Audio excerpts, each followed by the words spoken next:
अगर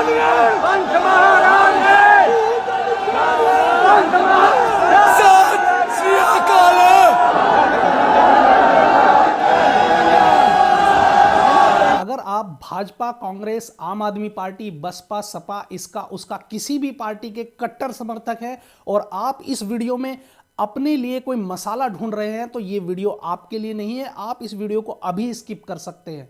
26 जनवरी 2021 यानी भारत का 72वां गणतंत्र दिवस हमेशा याद रखा जाएगा। इस दिन भारत को पूरी दुनिया के सामने शर्मसार होना पड़ा और इसके लिए किसान नेता, उपद्रवी आंदोलनकारी, दिल्ली पुलिस और सरकार भी पूरी तरीके से जिम्मेवार है।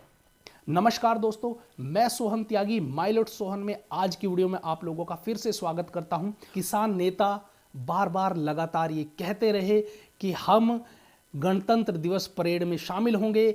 एक तरफ फौजी का टैंक चलेगा और एक तरफ हमारा ट्रैक्टर चलेगा और ये गतिरोध 26 जनवरी के आते आते ये बढ़ता ही चला गया। और इस गतिरोध में उस वक्त हमें शांति देखने को मिली जब किसानों ने कहा कि हम गणतंत्र दिवस की परेड में तो शामिल नहीं होंगे, लेकिन 26 जनवरी को ही हम अपनी परेड निकालेंगे और हमें आउटर रिंग रोड पर अपनी परेड निकालने की अनुमति दी जानी चाहिए। और जैसा कि दिल्ली पुलिस ने किसान नेताओं को सशर्त यह अनुमति दी कि आप सिर्फ आउटर रिंग रोड पर अपनी परेड कर सकते हैं, लेकिन आंदोलनकारियों ने अपने उन किसान नेताओं को भी नीचा दिखाया और साथ में पूरे देश को भी नीचा दिखाया। मैंने अपनी पुरानी वीडियो में भी ये बात जोर शोर से उठाई है कि आपको अगर प्रशासन से, सरकार से या किसी सिस्टम से कोई शिकायत है, आपको हमारा संविधान पूरा हक देता है कि आप अपनी बात रख सकें, आप आंदोलन कर सकें,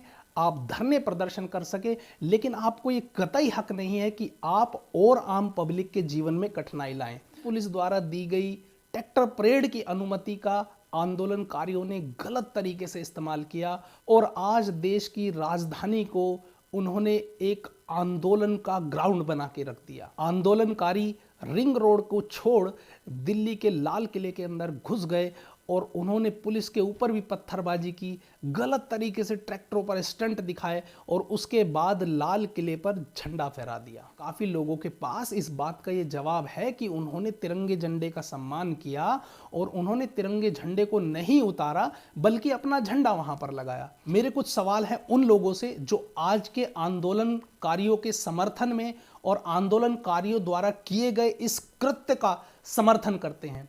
सबसे पहली बात, लाल किले पर क्या झंडा फहराना जायज है?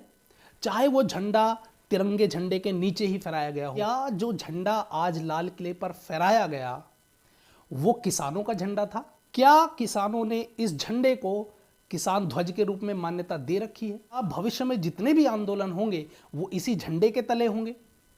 क्या इस झंडे पर सिर्फ एक धर्म का कोई प्रतीक नहीं था? क्या भविष्य में अब आंदोलन नहीं होंगे? आगे होने वाले आंदोलनों में उनके पास ज्यादा भीड़ की मजबूती नहीं होगी? क्या देश में अब तक जितने भी आंदोलन हुए वो लोग भी अपना झंडा लाल किले पर फहरा देते तो वो आपको गवारा होता? क्या कोई भी पॉलिटिकल पार्टी की भीड़ इस तरीके से लाल किले में घुसकर और अपना झंडा लगा देती है तो क्यों आपको बुरा नहीं लगेगा?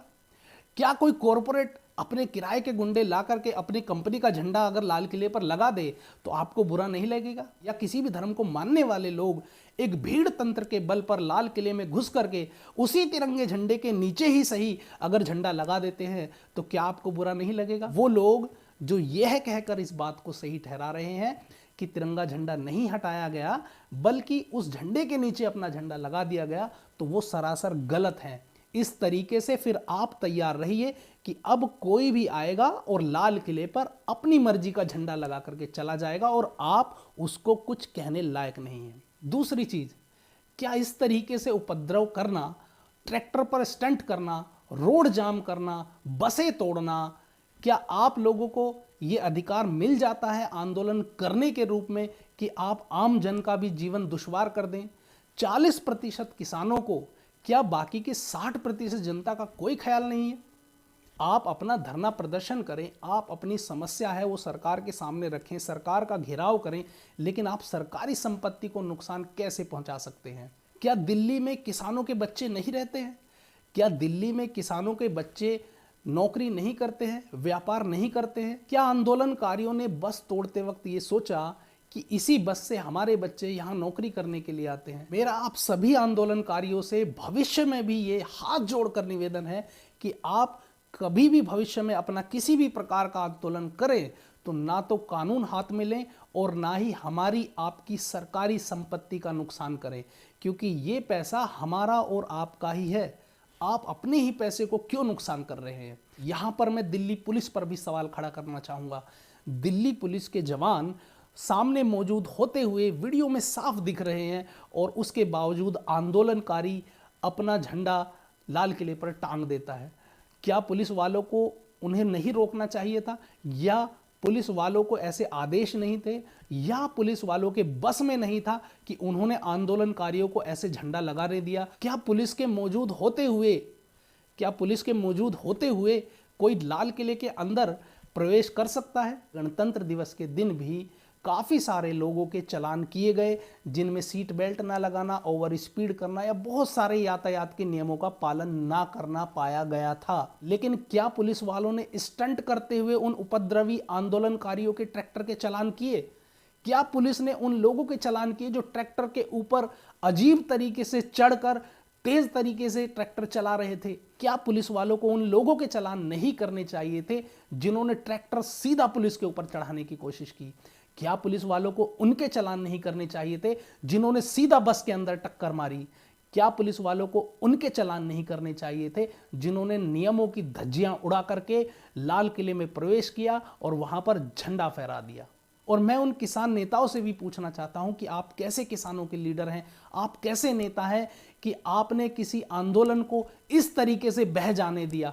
आपने वादा किया था कि आप दिल्ली की जनता को परेशान नहीं करेंगे, आप अपना ट्रैक्टर मार्च दिल्ली के बाहर बाहर रिंग रोड पर करेंगे और आप अपना जो आंदोलन है वो शांतिपूर्ण तरीके से करेंगे। लेकिन आपके हाथ में अगर कुछ नहीं था और आप इन आंदोलनकारियों को नहीं रोक सकते थे, तो आपने किस बिहाव पर दिल्ली पुलिस से ये वादा किया कि हमारा आंदोलन शांतिपूर्ण तरीके से होगा? क्या आपने कभी दिल्ली के अंदर रहने वाले 2 करोड़ से ज़्यादा लोगों के बारे में सोचा कि उनके जीवन पर इसका क्या असर पड़ेगा? क्या उनके मन में दहशत का माहौल नहीं होगा? क्या आज के इस उपद्रव से दिल्ली के अंदर यातायात सुचारू रूप से चला? क्या दिल्ली के लोग एक जगह से दूसरी जगह जाते हुए उनके मन में डर नहीं था? क्या आप ऐसा माहौल हमेशा अपने दिल्ली वालों को देना चाहते हो? और सबसे बड़ा सवाल, क्या आपको ये हक है कि आप देश को ऐसे शर्मसार करें? आप अपनी जिद पूरी करने के चक्कर में देश की आन बान और शान को मिट्टी में मिला दें। आज भारत का 72वां गणतंत्र दिवस था, पूरे विश्व की निगाहें हमारे देश पर थी और आज हमारे देश की इज्जत के साथ आप लोगों ने क्या किया? आपने जय जवान और जय किसान के नारे का क्या मान रखा? अब मेरे कुछ सवाल हैं भारत की सरकार से।